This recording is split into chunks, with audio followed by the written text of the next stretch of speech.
A couple of months ago, one of my friends and I went paintballing. And this is the day where instead of the small little fields, they opened up the entire field for one huge game. So we started and the game's going pretty even.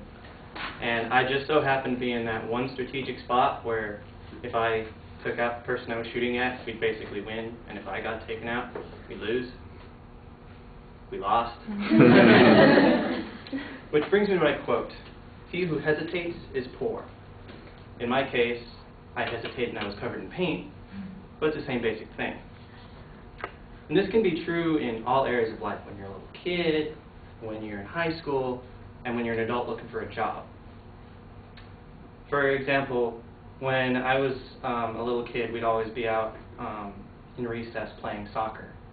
My team would always lose because they would always kick it at me, and I'd be like, I need to kick it too. And then someone would always come and steal a ball. So I wasn't very popular during recess. But it's also true when you're an adult and you're looking for a job. If you think, oh, a job will come to me, I'll eventually find something, and you're not out there looking for a job, someone else is going to come in and take your job again and again and again and again. Because there's so many people out there that are looking for a job, especially today, that it's very hard to find something when you're not actively looking.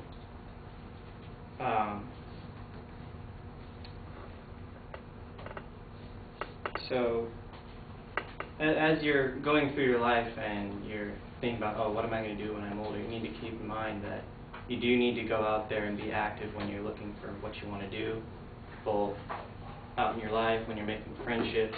It's very hard to make friends when you're just sitting in the back corner and not really talking. So, thank you.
All right, Zachary, it's only a 2-minute speech, but I think you get a lot out of it because you've got a point that you're trying to make. You give yourself a little bit of structure. The details are not always as thorough as they might be, and that would give you a chance to talk some more.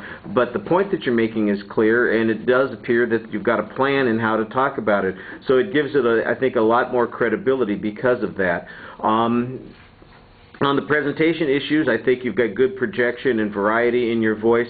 I like the way you use the pause at the one point to, for dramatic effect to get the audience to react. That worked really well. There are a few indicators.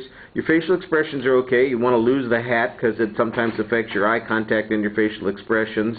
You have a tendency to look down at the topic when you are thinking about the next idea, and I'm not sure that much inspiration is going to come to you from looking at that topic. It just really seems like a crutch that you're going to.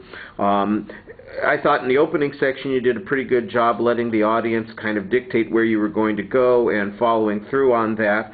Later on in the speech, I think you needed to do that a little bit more, and I think you'd have been able to develop some of those examples more if you'd been a little bit more receptive to the way the audience is reacting to things.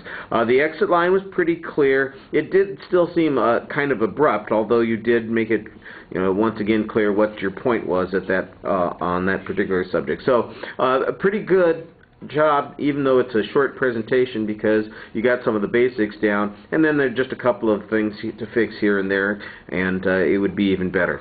Thank you.